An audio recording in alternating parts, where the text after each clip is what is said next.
Thank you for being here. I'm going to approach this talk a little bit more from a business perspective than a technical perspective. 15 minutes isn't time to get into the details within each of the resources, but I will give you a bit of an overview. In terms of just quickly who I am, I've been in the business of building, designing mission-critical systems for a number of years, and building standards communities to bring together to operability. So if you really want to have interoperability across the space, you need to create a community. The community needs to agree the standards and then go ahead and implement them. Standards also need to be quite tight, and we'll talk on that. And I'll have at the end a slide from one of the countries which has actually implemented FHIR across the spectrum for doing eClaims. I'm also co-chair of the Financial Management Group, as well as some other committees at HL7. I've been involved in HL7 for over 20 years. Now, financial information exchange is typically, and you will have noticed in terms of the number of sessions at this meeting or an HL7 meeting, it's secondary to clinical. Clinical is the main driver. And so very often people think of clinical things unless they have to pay for that treatment, or the lack of payment for that treatment is blocking their access to treatment, or the decision processes they're going through on that treatment are delaying their care. You'll also find that in a number of countries where healthcare isn't necessarily considered to be one of the fundamental rights of education, safety, food, etc., that it can be impactful to a person's life. So in the US, using them as an example, before the Affordable Care Act, 50% of personal bankruptcies were due to healthcare costs. As more people in the US got covered, you found that more providers and more individuals, fewer individuals and fewer providers were going bankrupt. And as care was reduced to them, that increased. Now, fortunately, insurance has been around. Insurance has been around for longer than modern healthcare. So insurance started in the late 1600s in a coffee shop in England. Not for healthcare, but the model of insurance started there, whereas germ theory, anesthesia, antisepsis were 17th, 1800 developments. So if we look at the claims ecosystem across the planet, countries are each individually quite different, but they all tend to follow under certain patterns. There are in virtually all countries, there are regulators of the industry, so regulators for insurance, regulators for providers, such as specifications for pharmacies, regulations for hospitals, etc.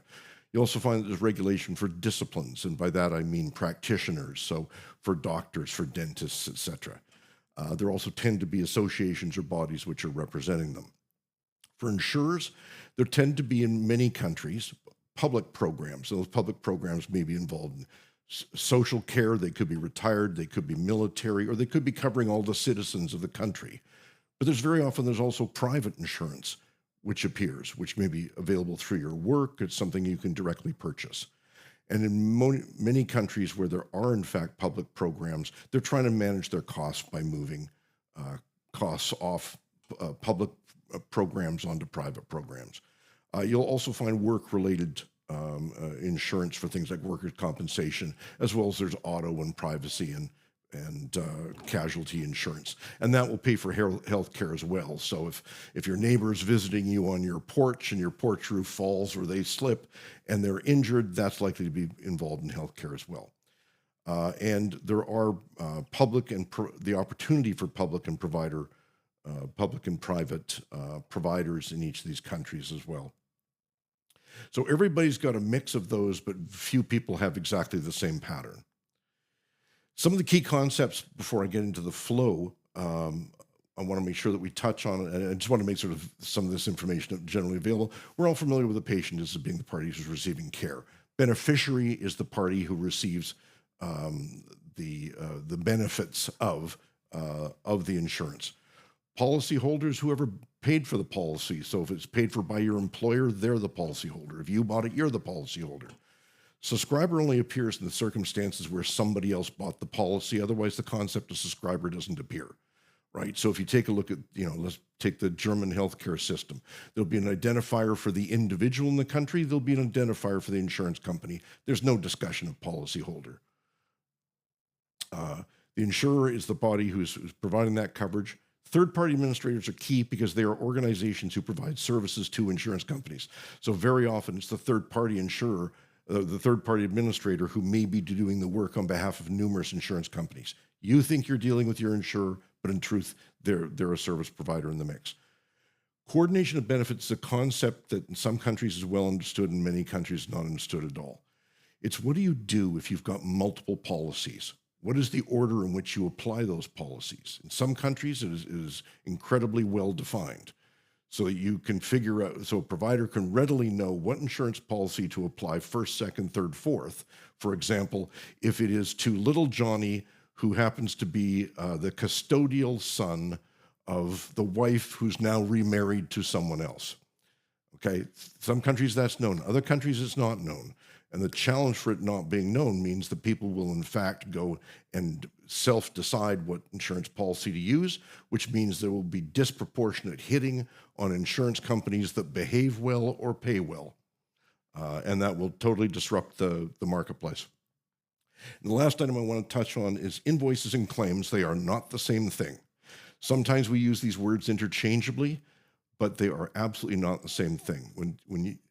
An invoice is a request for payment from somebody who provided a service to the party who's responsible for paying the service. The expectation is that the party who received the service, assuming everything was delivered, is responsible for 100% of it.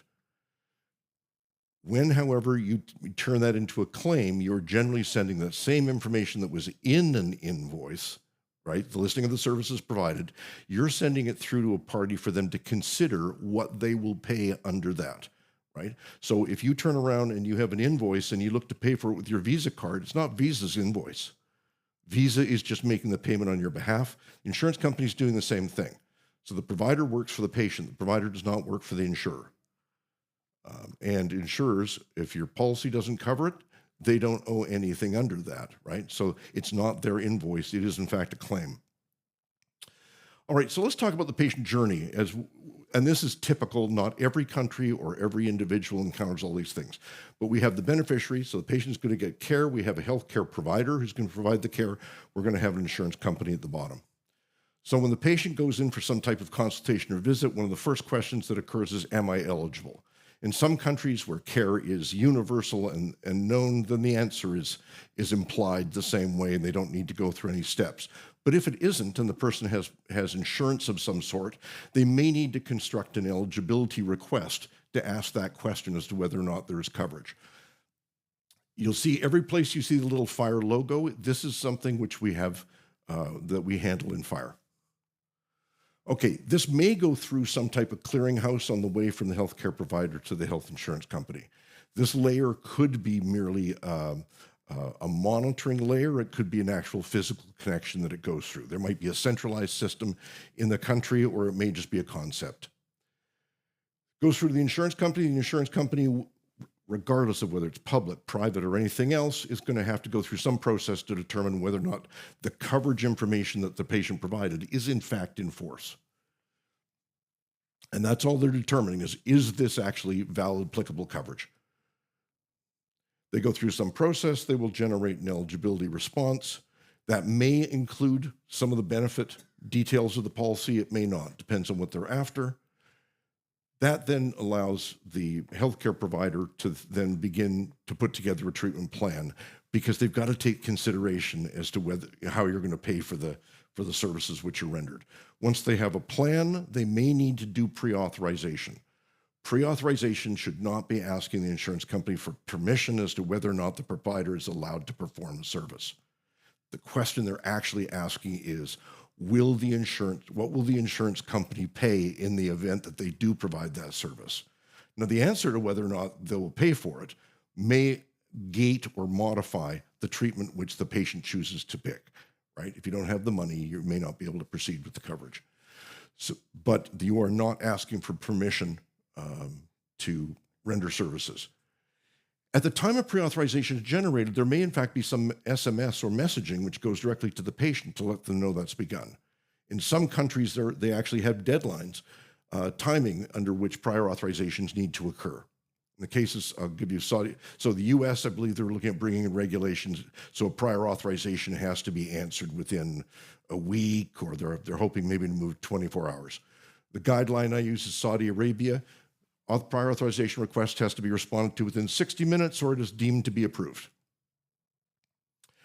The way they accomplish that is they put personnel into all major facilities inside the country, the insurance companies and the third-party administrators. That's a huge amount of labor that was required before they went electronic.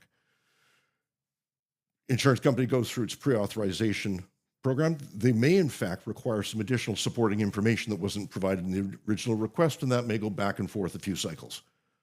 At some point, they will come back with an answer on that authorization, assuming the step even occurred, at which point a message may go through to the patient to say, okay, the authorization response has gone back. It's time to get out of the chair in the waiting room and back to the front counter to let them know, because you can now move ahead. Typically, at that point, treatment begins, care begins, and once care has been rendered, then there is logically an invoice. Oh, good God. Logically an invoice that goes through to the patient. That may not be delivered to the patient then, because typically what you then do is, having those services, you then determine whether there's any co-payments associated with that. I don't know why it's having to take several hits here, but to move ahead, that will result in generation of a claim. The claim may again require some supporting information to approve that. Claim response will be generated in accordance with that. And thank you. That may then ultimately result in payment from the insurance company to the provider, and a confirmation may in fact come back in that. So what you'll see is these are all of the things, and all of them are covered, actually available to deal with in FHIR. Okay, you're welcome to take a picture, but this is also available in the PDF of the presentation that you can get. Whoops. And that's it. No. I don't know why this is requiring more. Hello, there we go. Yes. Yeah. Let me just touch on one thing, because the rest of the information, the bulk of the rest of the information here is provided for your benefit. I did want to, however, touch on, I don't even know the mouse now. Just rip it out.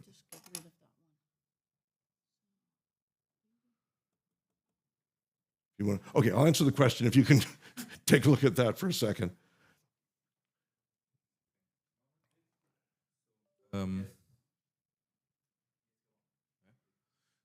So the question would be, you had there the invoice associated with the payment from the client as a co-payment, and then the claim. Right. But usually the claim depends on the characteristics of the insurance policy, because you can have plafond issues, you can have ceilings to the reimbursement. Right. And so I would say the co-payment depends on the output of the claim. And so the invoice should be after the claim and not before. Physically, that's often what you do.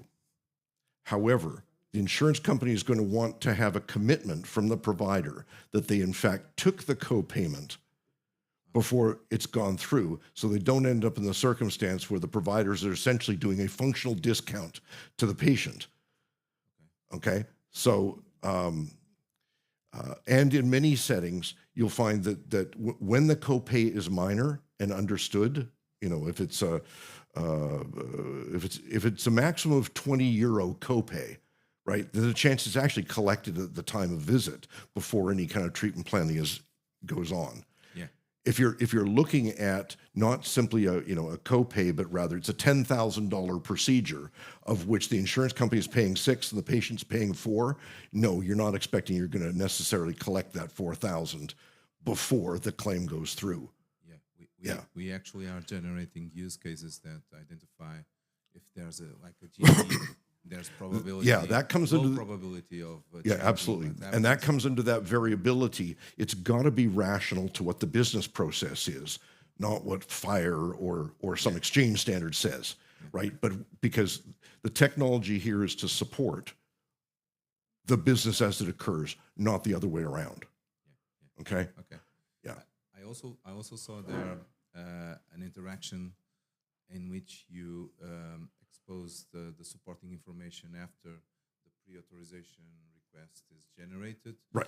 Shouldn't you have the ability to feed into the pre-authorization all the necessary information, like Yes. if you need on beforehand, because then you would delay the treatment and it can have. Typically, the providers know what information is going to be required by the insurance company when they go through, right? They've known this for decades. This is not something that we came along with. So your prior authorization can supply that supporting information within the body of it. There will, however, be circumstances where the insurance company in their deliberations may go, either you forgot to include something, or on the basis of what you sent, I've got another question, right? There's some more information I need, in which case they can request that attachments, request the supporting information, and it can be sent in. Sometimes also the provider realizes that they sent the authorization or they sent the claim without the conventional information, and therefore they'll send it afterwards referring to the submission that they sent in. All of those mechanisms are supportable. I have some doubts there, because there is the explanation of benefit resource. Yes. But there is no specific resource that actually helps to explain the contract in ways that you should understand if you need to pass information about condition or other things. But I can talk. I have a blue screen of death, so correct. We don't transmit the policy information and all of the policy details. But these are things that have been known for decades and were known when everything was done on paper, right? So the ability to collect, for providers to be able to generate claims, whether it was on paper, papyrus, clay tablets, or electronically, has existed for decades, and they just move around the information as is necessary. So typically, you know, if a dentist is going to do a crown instead of just a filling, they'll know they'll need to send in an x-ray in most cases, right, along with the authorization. But they may not even do an authorization. They may proceed directly to doing the claim and send the x-ray in with the claim. So it depends on the practice that's used within the jurisdiction. One of the things I've included in here, just quick final comments, because I'm probably tight for time, is I've included in here a link to the national complete fire specification, which has been done for Saudi Arabia, because it provides a complete suite of messages which are used to support this. Steal that if you can, because that provides a usable set. What you'll find, that implementation guide is very tight. Clinical information exchange is often an exchange from human to human mediated through computers. Financial, you should look at as being exchanged from computers to computers that occasionally humans look at. So it needs to be robust and it needs to be tight.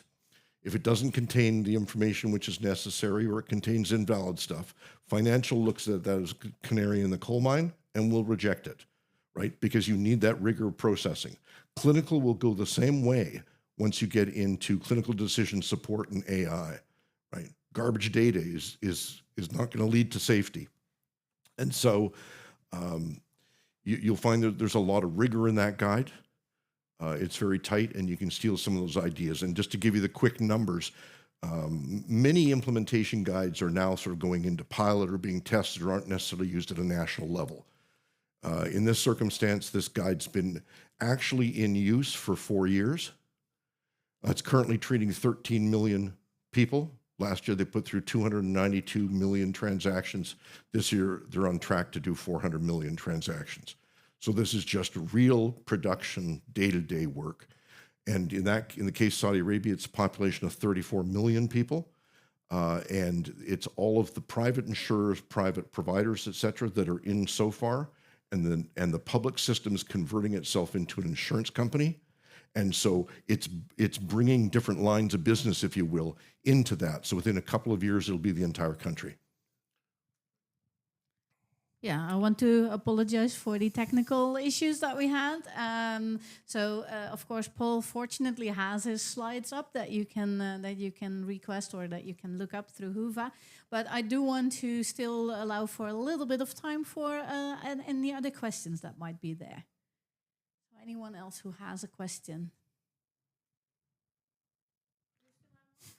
Okay, and as an implementation thing on the basis of what I've seen in other implementation guides, please do come back and ask questions. When I see people simply taking the spec and running off, clinical is probably the same thing, but financial is my space. And when people simply look at it and go ahead and run with it, they run into trouble and they risk baking in misunderstandings or things which actually hold back the growth inside the country. Very often when countries decide to automate or automate in a new standard, their eClaims, usually it is one, not all of the organizations that come in, and that tends to skew what's going on. And I want to make sure that it's like the design of a house. Don't put a steel girder where you might later want a door or a window, right? It'll cause problems. Yes. My question was precisely on those types of rules, because you have, as you were mentioning, we as a healthcare provider need to engage with several payers, Yep. Protecting sometimes the interests of the patient via the vision of a plan of the physicians. So we need to understand sometimes how we can apply all those rules without the administrative burden you were mentioning on Saudi Arabia, because the administrative overhead in health is something that is difficult to compete with nowadays work environment. Okay, a couple of things. I mean, you take a look at the Saudi guide, you'll see we're just finishing off pouring the last of the information in. Oops, sorry. We've baked the business rules directly into the profiles so that they could eventually move to complete automation off structure definitions. And so you find you can do that. A lot of FHIR implementation guides are very loose, right? Strings are infinitely long. There's no rules for relationships between things, whereas you know very well the person shouldn't be admitted to the hospital until at least they're born, et cetera. And so you will find those types of rules that are in fact baked into the profiles and baked into the data types in that profile. So that's some of the methodology that you could steal if you don't use the guide. Take a look at that and go, hey, wait a second, this is a way to achieve interoperability and tightness. There is diversity that occurs that's unnecessary inside the healthcare space. That's not a radical statement on my part in the least. But at least if we get people to the position where they are, in fact, we've got transparency in the information requirements and we've got consistency in the vehicles that are being used to convey information, then we can, at a country level, basically pull in the insurers and say, okay, all of you are paying similar amounts and you're using the same code for identifying, for example, a level 1 heart attack. But you have different information requirements on the clinical side, all of which can be supported technically, but make no sense clinically or functionally. So now let's talk about what those requirements could be. One other thing I want to make, sorry, before I finish is I made the comment earlier that Saudi Arabia had this requirement of being able to approve an authorization in 60 minutes. When you get the slide deck, you will see that what the level that they're now currently at and able to monitor and measure from a regulatory perspective is that they're actually at 96% of authorizations being approved within 30 minutes. That's the business reality of what they've been able to achieve by virtue of consistent automation. It's not FHIR per se that's led them there. FHIR happens to be the standard that it was done within, but it could have been done within something else. The advantage to standards is prima facie consistency, right? We get in the same boat and then we improve the ride in the boat together. But doing it in FHIR happened to be easier than doing it in HL7 version 3 messaging.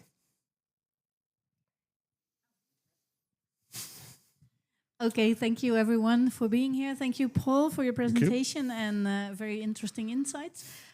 So give a round of applause. Thank you. And you know, the Financial Management Committee does meet Tuesday mornings from 8 to 10 Pacific time, so that's 9 hours off here. So, you know, we meet in the middle of the night, your time. You're welcome to join us.